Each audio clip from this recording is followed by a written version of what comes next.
She's booked 30,000 podcast interviews. The ones who actually made money all did one thing differently.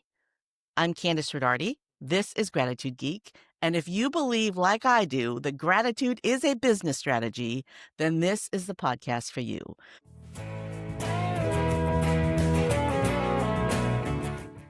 Today, we are speaking to veteran podcast booking agent Jessica Rhodes. Welcome, Jessica. Hi, Kandas. Thanks for having me.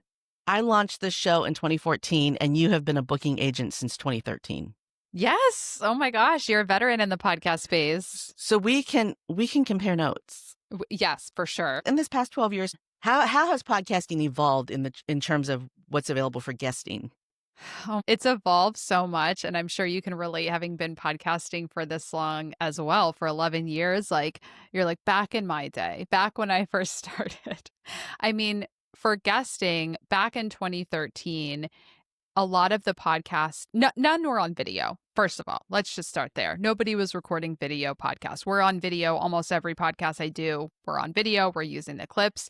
But back in 2013, 2014, people were mainly recording on Skype call recorder. It was all audio only.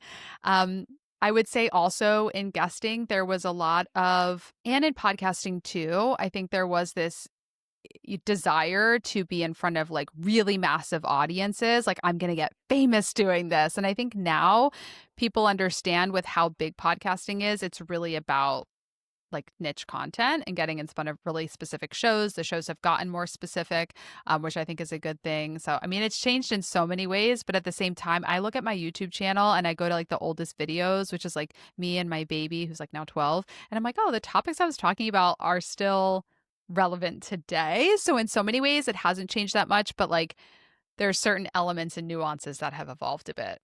Want to hear something funny? I started doing a YouTube talk show. So before 2014, I was doing a YouTube talk show. And then we switched to the podcast. Everything I did had a video. I mean, all of my stuff had a video, but I was doing audio only podcasts, even though I had a video for it. So what I would do is I would produce the podcast and then I would make a video. I'd release a separate video that wasn't the podcast. It was something else. The same content. Well, I'm smart. I'm a lot smarter now. I edit for video and then I convert video to podcast now, right? I'm with you. I used to have Interview Connections TV and it was my video show and I would have a little video intro and it was like a little 3 to 5 minute video. But now everything starts with podcasts. Podcasts are first and then everything gets repurposed from the podcast in some way. Yeah. Yeah. And so I'm really disappointed in myself for those first, 30 or so podcast episodes, not doing it the way that I do now, because I would have been at the forefront. Right? There are videos for all of that. They're just not the podcast episodes. I can't call them a podcast, right? Because the podcast, I mean, people call things podcasts now that are not podcasts, but you and I know what a podcast really is. Oh, right? yeah. It is an audio first platform that is now video first, but it's not fancy. You don't have to have B-roll. You don't have to do anything. It's a conversation, right? It's somebody staring. And some folks call that vlogging, but it's you staring at a camera or staring at somebody else's picture and talking to them, right? Yes. It's a conversation. I'm old school enough where I'm like, it's a podcast if it has an RSS feed. Like, doesn't have an RSS feed, it's not a podcast by definition. That's how I feel about folks that don't understand the RSS feed concept. Yeah. For sure. Oh, my podcast is only on Apple right now. Okay. Well, if you think it's only on Apple right now, you really haven't checked, because Apple feeds all the other platforms. If you have an RSS feed, any podcast player is picking that up. Especially if Apple's picked it up, because most of them use the Apple feed. Right, exactly. Spotify might be the only one that isn't using the Apple feed. I'm probably wrong there, but I know Spotify is a different breed, a different beast. I may be hedging my bets the wrong way, but I think that YouTube is the better platform for me, right? I mean, it's owned by Google, so it's the best for your SEO. Yeah. So, yeah. But I mean, it's all up to you. There are, I've talked to podcasters who don't do anything with YouTube. They just, they've doubled down on video on Spotify. They have their little clips to Spotify, and they've really doubled down on Spotify and don't do anything at all on YouTube, and that's on them. That's their choice. There's a case to be made for just going all in on one platform. So, mm-hmm. Yeah. I believe that about Good Pods. Do you use Good Pods? I don't. Okay, so it is a very small niche podcast player, but it's got a community aspect to it. So you can Oh. leave comments and you can interact and you can actually have conversations with your listeners on Good Pods. Mm-hmm. And I traditionally rank number 1 and number 2 for sales, marketing, and entrepreneurship on that platform. And you can't even find me on Apple sometimes, right? Yeah. You know? Yeah. And so I really just triple down on Good Pods because Love why it. be a minnow in a Yeah. huge sea when I can be the big fish on a small platform? It's so true. Yeah. Find where your people are and double down. I like the fact that you can engage, you can have Yeah, that's conversations. cool. I need to look into that. That's awesome. And it's also a great place for your clients who are guests to be Yeah. engaging with the host. Mm. I have I know I'm probably weird this way, and you can tell me if I'm like if other hosts do what I do, but when after an interview is over, I send out all the places where you can actually interact with me about the Oh. show, and one of them is Podchaser. Like, add yourself as my Mm-hmm. guest on Podchaser. I love that. Interact with me on Good Pod. I sent all these ways. How many guests actually do it? And now we're going to get to what we started the conversation with, the 30,000 interviews and the people who actually make Mm-hmm. money do things differently. Yeah. How many of my guests actually add themselves as my guest on Podchaser? I bet you not that many. It's maybe 5%. Wow. Yeah. It doesn't surprise me. That's one thing that a guest can do to increase their Yeah. visibility. What are some other things that guests can do? I mean, let's go right into what guests are doing differently who actually make money. They engage with the host. I mean, you really like that perfect segue into this conversation. The guests that make the most money from podcast guesting prioritize their relationship with the host of the show and recognize that that host is a leader.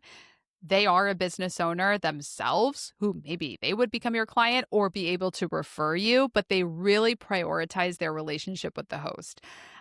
The ones that don't do that, that are just kind of looking at the audience and trying to get as much visibility as possible, like use the host as this connection point to their audience, they don't make as much money because they're too focused on what they're going to get from it.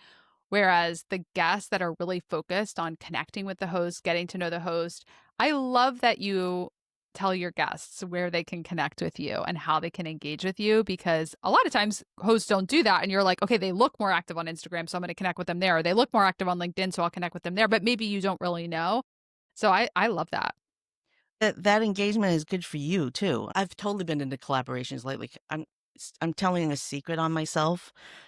I play a video game and I actually watch content on YouTube about the video game so I can learn how to play the video game like better. And one of the things that I have noticed these content creators around this video game do is that they do collaborations with each other where they invite each other on their YouTube channels to talk about the video game. Recently, YouTube came out with collabs. So I can actually add, if my guest has a YouTube channel, I can add my guest as a collaborator on their podcast interview. Oh my gosh. Yes. And so I have been doing it. I've been trying to get YouTube accounts from all the, what's your YouTube channel? I've been trying to do it. Most of them, if I have a conversation, they do, and they add themselves as a collab. And guess what it does to the engagement on that video? Doubles it. Oh my gosh. Because I'm it's so glad that you told me that.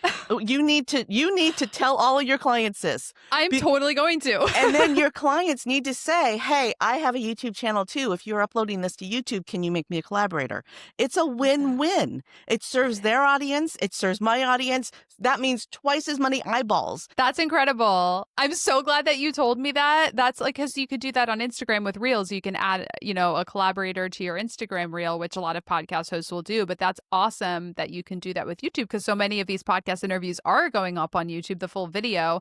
I like that on YouTube. You can also share as a post, like you can share a video as a post, but I love the collab feature. I'm definitely going to be telling my clients that to let all of the hosts know. There's another thing that you can do as a podcast guest is share if the interview is on YouTube, you can share it as a post.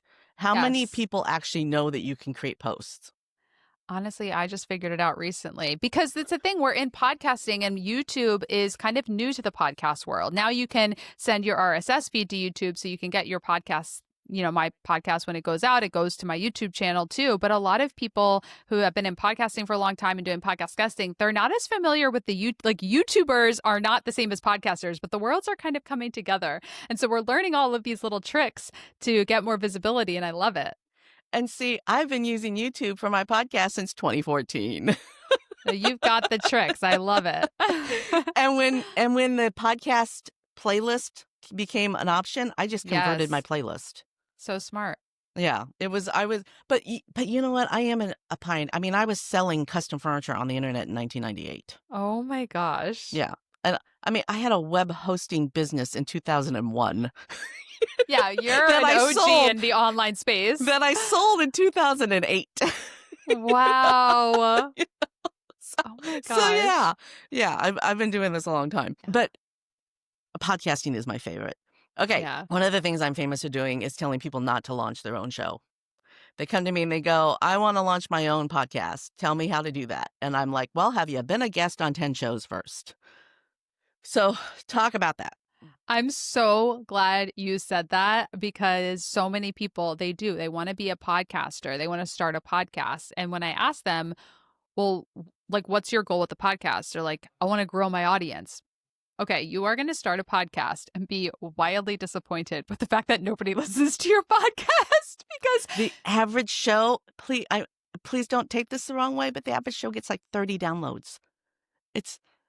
I'll be open about our downloads, because I think like podcast downloads are not public data, but I talk about it because I want to bring some reality to people who are a little delulu and they think like, oh, can I get on a show with 5,000 downloads? Like, that is such a small percentage of shows out there.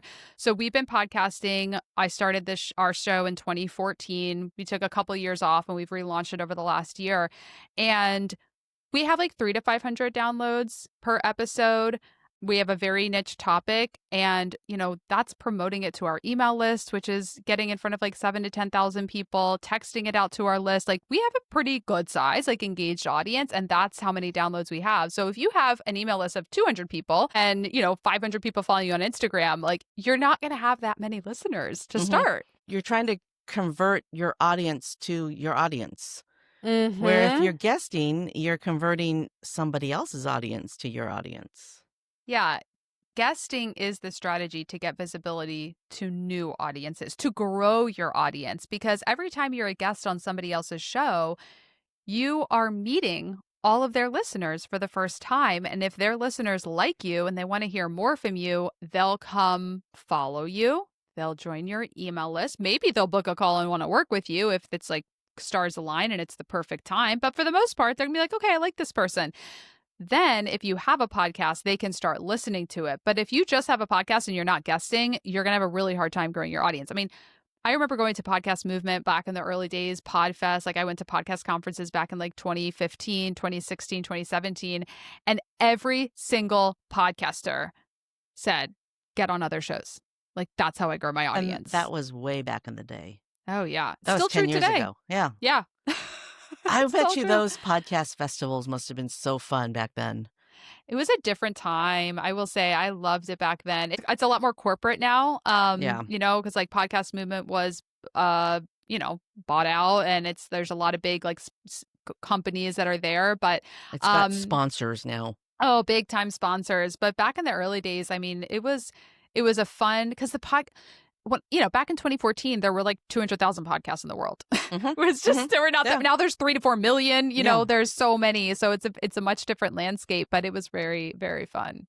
I don't want to name drop, so I'm not going to, but there are people that are big in the podcasting world that I have DM relationships with, right? Because I've been doing it for so long. If I started today, I wouldn't know those people. For sure. I'm with you. I won't name drop either, but I'm the same way. Like, there's definitely really big time podcasters. And I'm like, oh yeah, like I've been in a party with them at a hotel room at Podcast Movement. Like, I'm like, I've met all these people because they've been around for a long time. And that's another thing that people don't realize is like all these big names, they've been doing this for over a decade. Yeah. Like, and they're like, oh, I have people that come to me, they're like looking at our services and like, well, can you get me on, Lewis Howes' podcast? And I'm like, you have 500 followers on your Instagram. Like, what? You can hire me to get you on podcasts, but I'm not a miracle worker, like, necessarily. let's talk about audience message niche or fit, Yeah. audience message fit. Um, Yes. so I get pitched constantly. I use a service called Podmatch, which is fantastic. Mhm. That's where most of my guests come from. I think that's where you came from. And I absolutely love this platform because I can very specifically narrow down who I want to talk to. But some people don't read it.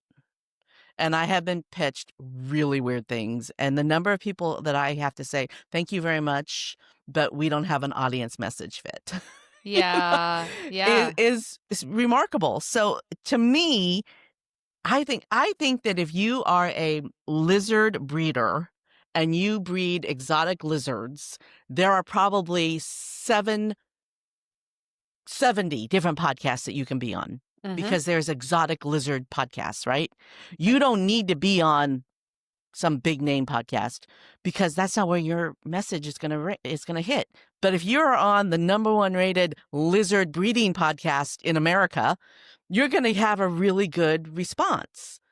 Yeah, it's like you have to be in reality about what your goals are and, what value are you going to bring to the show that you want to be a guest on? Because a lot of people, they're like, "Oh, well, my story is so great," but it's like, yes, but what are they going to get out of having you on their show? It has to be a win-win. And for most business owners, like we work with a lot of coaches and, service-based entrepreneurs, you don't need a million people to hear you to have a six-figure business or grow to seven figures. Like you look at how much your packages are, how many clients you actually need to hit your revenue goals. Like you don't need millions of people to hear you in the next 30 days for you to meet your goals. And I think people get really wrapped up in vanity metrics. Mm-hmm. Like, oh, if I could just get on this one big show, I'll be solid. But Mm-hmm. it's like, even if you do get on a really big show with a million people, all those people hear you and they're on to the next episode. And it's like, Mm-hmm. oh, visibility is something that you have to do consistently. Like, look at you, look at me. We've been doing this for, over a decade. It's not like, oh, we did podcasting for a month and wait, Oh. it didn't work. I was a guest on 2 shows and I didn't get any clients. Did I you hear repurpose those episodes? Thank you. I did a LinkedIn post about this because I've been doing some prospecting and just reaching out, building up my connections. And I'm like, hey, this is what we do if you've ever thought about it. And I've had people that are like, you know what, I did some podcasts that didn't work. But it's just the metaphor I wrote. And I will say I didn't use ChatGPT for this. I was like, this is going to sound like a ChatGPT thing. But I came up with this metaphor because I think it really works. If you're baking cookies and you don't use baking soda, and then you say the cookies are horrible, all cookies are bad. No, you just didn't have the right ingredients. So, like you said, did you repurpose the content? Did you engage with the host after the interview? Did you tell stories? Like, were you actually a good guest? Some people need to work on their storytelling and their call to action. Like, there's a lot of ingredients to the success of being a podcast guest, but people think, oh, if I just get on podcast, it'll either work or it won't. It's like, just like any marketing strategy, there's a lot of different levers to pull and a lot of different ingredients and different amounts, of each ingredient that you need to use. Mm-hmm. I went to a training this morning, so some of these metaphors are in my brain, but you are your best client. Act Mm-hmm. like you are your $100,000 client, right? And if you are not taking advantage of everything that you can possibly do to promote that you were a guest on someone's show, Yeah. I mean, because if I see someone tag me that says, "Hey, I was a guest on Gratitude Geek with Kandas, and Kandas is a great host," guess what I'm going to do? I'm going to comment on it. And if I Yeah. comment on it, guess what's going to happen? The people who follow me are going to see it. Exactly, exactly. Sharing about it because every business owner who's been around for any amount of time has people already following them that want to work with them one day. One of our clients, Lauren Elise Rogers, she has a pretty good sized Instagram following, and she has a Spotify playlist of all of her podcast appearances linked in her Instagram bio. And so she has all these people following her on Instagram that watch her stories, right? They get that quick little hit, that little 30-second video reel. But then when they started listening to her podcast and actually spending like 30, 45 minutes hearing her speak, that's what got them to say, oh, I've been following you for years, but I just listened to you on a podcast and now I want to work with you. So there's all these different ways. It's not just visibility to the new audiences or the host becoming your client, but it's also taking these interviews and sharing it with your audience because there's all these people that already trust you. They like you. They want to work with you, but they're like 80% of the way there. And that extra 20% is going to come from them getting to know you at a deeper level. The more you engage, the more the algorithm is going to want you to see more content like that. So if you love Jessica Rhodes and you want to see more Jessica Rhodes, just watch something with Jessica Rhodes. If you are Jessica Rhodes and you want more people to see you, you need to be promoting all of the things that you are on. I run ads on Instagram and Facebook, and people will comment and they're like, I was literally just thinking about getting on podcasts, and then your ad came up, and I'll respond and I'll say, I promise I'm not reading your thoughts. I do not understand how this works. But when you are out there and people do a little Google or they look something up, your stuff will start coming up. The algorithm does work that way. And going back to talking about YouTube, the more you are on podcasts, the more you are going to show up on YouTube, because these podcast hosts will post you. They'll put your name and the episode title, probably the description of the show. They'll put a link to your website in there. So the more podcasts you're on, that is building up your footprint online. I had a sales call, one of my last sales calls of 2024. I remember because it was like end of December.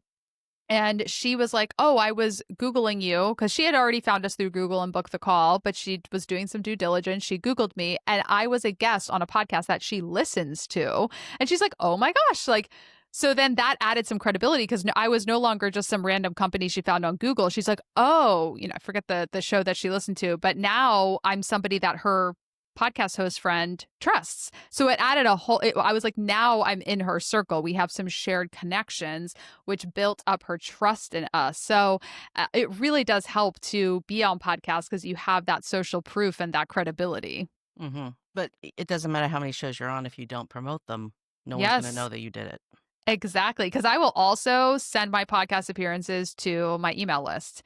And when I send an email to my list where in this subject, it has like podcast and then like the title of the episode, that will get such a higher open rate than my other emails. I just did this. A lot of my emails will get like 20% open rate, maybe a little bit lower. And then I send out, podcast with the title, like 40% open rate. People want podcast content to listen to. Really? Mm-hmm. I want to try that next time. Yeah. Yeah. I mean, every single one of my emails, my open rate's like 36%, but every single one of my emails is about a podcast. But adding the word podcast to the subject. Yeah. What is the subject line typically that you send? Usually the same as the title of the episode. Yeah. So just put in parentheses at the very beginning, just podcast. I'm going to start doing that. You're already at such a high open rate. You have to tell me how it works out for you. Open rate and click-through rate are two different things. Two different things, for sure. Which is a vanity metric.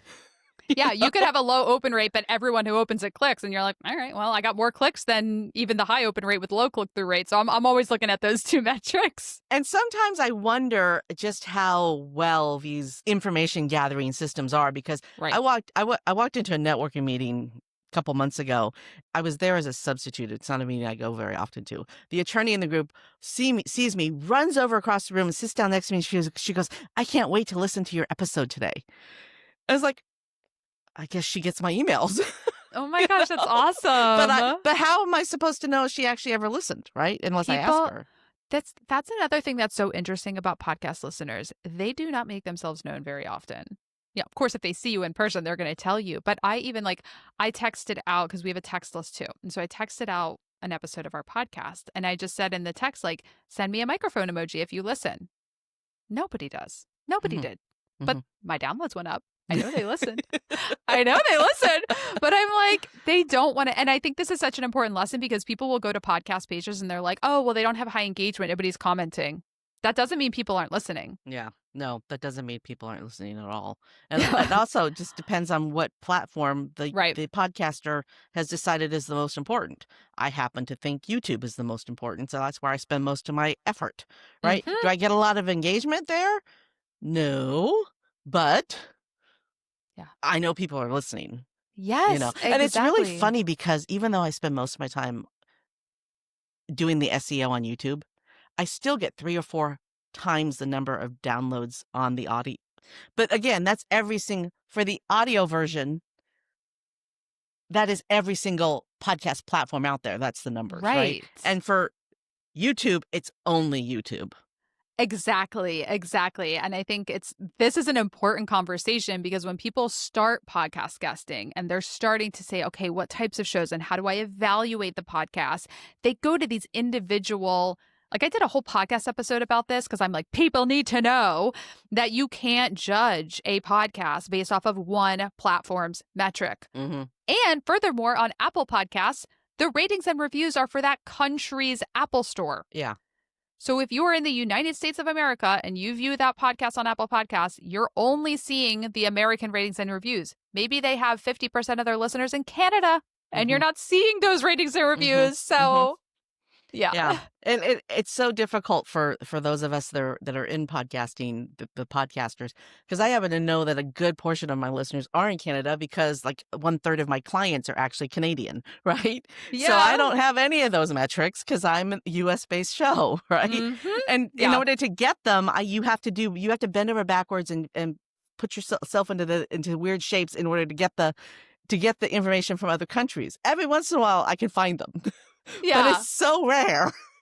Yeah. And so it's like you're chasing, I don't know what the right metaphor would be, but as a guest, if you are trying to evaluate podcasts to be on based off of any type of metric, it's a losing game. It's like you're running blindfold through a corn maze. Maybe that's the right expression because there's,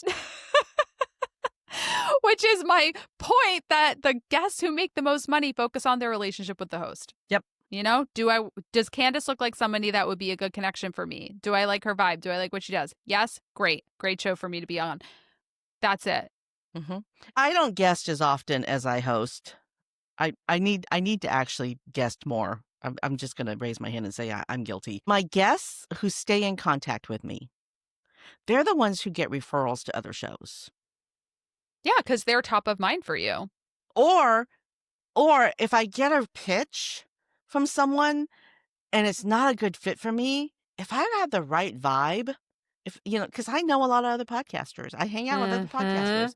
If I get the right vibe off of you from your pitch, even though you're not the right guest for me, Mm-hmm. I'll suggest that you contact somebody else. But Yeah. it's gotta be the right vibe. I'm not going to do that for anybody. I want the right feeling, It's right? got to be the right vibe. It's all like there's so much of podcasting and guesting is energetics. It's just Hmm. like, is there a vibe? And I can tell because we get pitches as well, like people pitch us to be on our show, and I can tell the ones that were just blasted out, written by AI, like I'm like, and I just delete those. I don't even respond because I'm like, this wasn't even sent personally. And the ones that, even though if we do interview people, it's usually our clients, but for the most part, me and my business partner just co host the show. Even if I'm like not going to take them, if I can tell they genuinely sat down at their computer and wrote it, I'll respond I'm like, hey, thanks so much for reaching out. Really appreciate your kind words. We're not, and I'll tell them like it's not a good fit. But that's a whole other thing. Like we kind of touched on like AI a little bit today. Like I really am not a fan of when people are just like blasting out AI generated pitches because it's just a time waster. And like as a host, there's no vibe, there's no energy with AI. Hmm. Hmm. And I can tell Yes, you when I get an can. AI written pitch. I can tell. I know for us, our like on Apple Podcasts and everything, it's the Interview Connections podcast, but like the title on like a podcast, you'll see it's Interview Connections, and then like the line leading podcast booking agency (SEO), right? But I can tell when it's AI because when they pitch, they're like, listen to your show, Interview Connections, the leading podcast booking. I'm like, I think you missed the mark there. You Hmm. can't just, or it's like, dear Jessica L. Rhodes. I'm like, okay. A lot of those end up in my spam. It's really annoying though because things end up in my spam folder that I don't want in my spam folder. There's always like 2 or 3 people, content creators whose emails I want to read regularly. There's always a couple that I'm really engaged in right now and I want to learn from them because there's something that they're teaching. And Yeah, that's the magic word there. There's something that they're teaching that I want to learn. exactly. There's a tip for your clients. What are you teaching that people want to learn? Well, that's really it. That's the key. Some people when they get on podcasts, they're like, I just have a great story. And there might be some story driven podcasts. I mean, there's lots of them, Oh but yeah. it's, for the most part, like podcast hosts, they want to bring on somebody who has something to teach their audience, some type of value to share. So even if it is your story, it's like, what are the lessons within your story that can come out? Because that's it, like looking at fiction books. Like I think of the most popular fiction books is that there's some lesson, there's some moral story that can come out of the story. My husband and I recently launched a science fiction reading, like a review podcast. So we have a guest, the guest chooses the book, we read the book, and then we discuss it on the show. Oh, fun. And the number one rule is you can't have written the book. Okay. So we've had some science fiction authors come on, but they didn't write the book that we talked about. I still get the pitches. Hey, I'm a science fiction author. I'd love to come on your show. Well, Yeah. whose book do you want to talk about? Well, my book. That's not the way the show works. Have you listened to an episode? And they would be smart to listen and say, I want to come on and talk about this book because they're still going to get visibility. Oh, yeah. If you know people who are science fiction fans who want to talk about a science fiction book on a show, that's a really good show for them. And it's not business related, but we do give them enough time to talk about their business, right? I mean, send me a link because I got so many science fiction authors that reach out and I'm like, we don't work with science fiction authors, but I'll send them to your show. But there are podcasts for story. There's The Moth. There's lots of storytelling podcasts. If you have a great story, tell it. But if your story doesn't have a good message, then you probably don't want to be on an interview show. You want to be on a storytelling show. Yeah, exactly. Or start your own podcast. Like if you've got a great story, start a podcast. There are some scenarios in which having a podcast makes more sense. Mm-hmm. And the thing that's really nice about the podcasting platform is that if your story has 7 chapters, you can have 7 episodes and it can be done. Exactly. You can have one season. It's a series. It's a one and done. Put it out into the world. There are no rules to podcasting. You can make it what you want. And it's amazing. You could put those 7 episodes out 10 years ago and all of a sudden people are listening to them. Because someone found it and said, oh, this was fantastic. Okay, so I launched my podcast in 2014. I had to stop it in 2015 when I was told that I had metastatic breast cancer. And so I took a 5-year gap. So the pandemic hits. It's March of 2020. Pandemic hits. And I'm like, I really miss podcasting. We're all going to be at home for a while. Let's see if I can reboot this podcast. So I log into Libsyn. And my show was still getting 30 to 40 downloads a month. That's amazing. And I hadn't really released, and that's a month for the whole show, but I hadn't released any content in, let's just call it 4 years, because that's an easy number. Hadn't released any new content in 4 years, and it was still getting downloaded one time a day, 1 listen a day, right? Yeah. 4 years later, storytelling podcasts where it's like an audiobook or something, it's going to have a lot more than that 10 years later, because people like to listen to stories. So, and there's so many different kinds of types of podcasts. One of my favorites is called The Stupid History Minute. And it's literally a 60-second podcast about a stupid history minute. Podcasts have such a long shelf life, which I think is one of the biggest benefits, is that it's not like if you're on, the news or like TV, you're just on it, you get a lot of visibility, but then you can't really find clips from news shows, like interview, news shows like, oh, I was on the Today Show or any of their local affiliates. Those clips you really can't find on YouTube. I know because I was on it when I was at my old job. I was interviewed on. I cannot find it. I don't think it's out there, but I was definitely on TV. It's nowhere to be found. You're on a podcast that has a very long shelf life. Like it will be online forever. Well, if that had happened today, you could have clipped it and you could have put it on your own channel. Exactly. Which didn't exist back then. The number of things that you can do now with YouTube, and I think you can clip. I'm not really a big Instagram user, so I don't know if you can do these things with Instagram too. But the number of things that you can do with other people's content within the realm of ethical, right? Yeah. Don't do unethical things, but within the realm of ethical, clipping somebody else's content is ethical because you can give them, as long as you're giving them credit. Yeah. I mean, you can use Opus Pro to clip any public YouTube video. You can take any public YouTube link, create clips, put that up on your social media. So as long as if it's out there publicly on YouTube, you can clip it. Mhm. And you know it's okay to clip because you can clip it. If the person who published it doesn't want you to clip it, there is a little button in YouTube that the person will turn off if they don't want you to clip it, and then you can't clip it. Interesting. Yeah. So if Opus Clip can read it, you can clip it. Yeah. Just make sure you give be Get ethical about it. Yes, give credit where credit is due. Guests asked me this too. They're like, "Oh, can I post my appearances on other people's podcasts?" I'm like, "The hosts want you to. Just give them credit because they're doing the work to edit it and publish it. But if you're giving them credit, you're helping raise visibility to them and their show while also promoting yourself as an expert to your audience." So Yeah. that's kind of the value of podcast guesting and podcast hosting with an interview show is you do have that collaboration. I had a guest clip a whole bunch from an interview that he had on my show, and he didn't give me credit once. Yeah. Not once. And will I recommend him? No. Do I follow him? No. Do I think he's a decent Yeah. human? No. Well, will I ever Yeah. invite him back? No. Will I answer his emails if he emails me? Maybe. I don't. Probably not. You know? Because Yeah. all he had to do was tag me. Just tag, invite as a collaborator, say, "Hey, listen to if you like this clip, go listen to the full episode." Link. Yeah, that's so important. Collaboration means that you're putting yourself in front of other people's audiences. When Yeah. you add a collaborator on Instagram, that means that their audience is going to see your content and your audience is going to see their content, right? Yeah. That's doubling the number of eyeballs on your content. Yeah.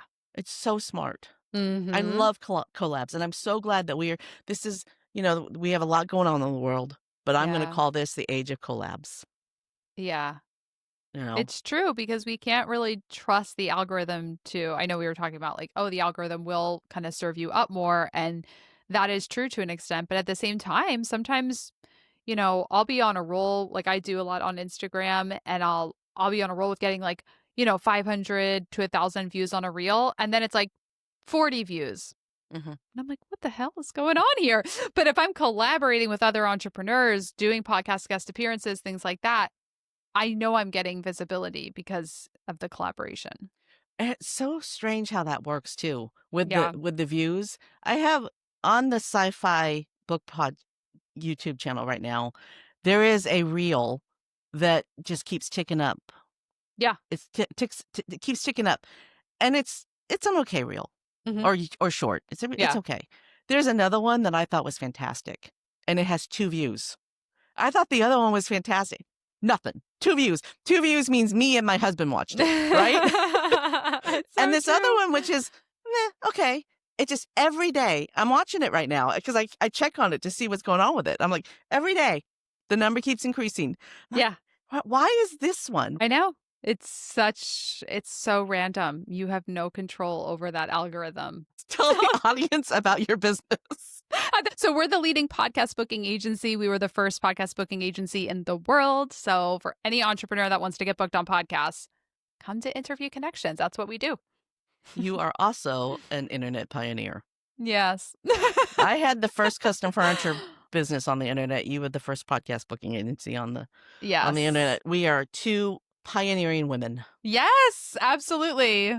So Yes, been I love around for a it. long time. I love it. So, Jessica, I know that you agree with me that gratitude is a business strategy. So, how does that look in your business? Yeah, I mean, I think that when you are grateful for like we've been talking a lot about like views and audiences and everything like that, when you're super grateful for everyone that's watching your content, for everyone that's listening to your interview, for every host that interviews you, when you bring that gratitude, it will bring more abundance. My clients and me too, like whether I'm on a podcast that has 100 listeners or a podcast that has 5,000, I'm grateful because I know the work that goes into producing that podcast and I know the time that it takes for someone to listen to a podcast. Like this is 45-minute conversation. If someone listens to the whole thing, I'm so grateful that you took the time to listen to me yap with you for 45 minutes. Like that, I am so, so grateful for that. And so having that gratitude, it does bring in more abundance and more opportunities. It does. The more you appreciate what you have, the more you have to appreciate. It's one of my favorite Exactly. quotes. Yeah. Also, gratitude is like manure. It's just a pile of poo until you spread it around. I used to end all of my shows with that quote. It's my version of Hello, Dolly. So, as a podcast guest, the host of the show is either paying somebody to edit the show and do all the promotion, or the host is doing it themselves. So, as a guest, my advice to you, audience, is that you just shower appreciation over that host because they are doing you a huge favor. For sure. And I have my own show. I know the work that goes into having a podcast. So I am so grateful for every time I'm on a podcast because I'm like, I know all of the tasks you have to check off your to-do list for this to get to the air. Like, it's no small task. It's no small project. It really takes commitment. And so as a guest, it really is a luxury to be able to be on someone's show because they're going to do so much work, again, either in time or money to get that out there to the world. So really helping to promote it and share it and shower the host with gratitude is the least you can do. That's one of those things that you can do differently to actually make money from podcast guesting. Exactly. Shower the host with appreciation. Jessica Rhodes, this is your moment of gratitude. When you look back at your 12-year career as a podcast guest agent, what are you most grateful for? So I'm most grateful for, there's two people who really rise to the top for me. It's my dad, who was my first client, who gave me the idea to start a podcast booking agency because he was my first client and asked me to do this for him. And then my business partner, who came in and gave me fresh vision for the company and has been my best friend and confidant. And she's really helped me so much and grow personally and professionally. So there's some special people in our lives when we were in business. And I'm so grateful for both of them. Thanks for tuning in to Gratitude Geek. If you believe that gratitude is a business strategy, then this is the podcast for you. Our theme music is by Rev Brock and Solily. To connect with Jessica Rhodes, head over to gratitudegeek.com. This is episode 305. I've been your host, Kandas Rodarte. Stay groovy, my friends. Stay groovy, my friends.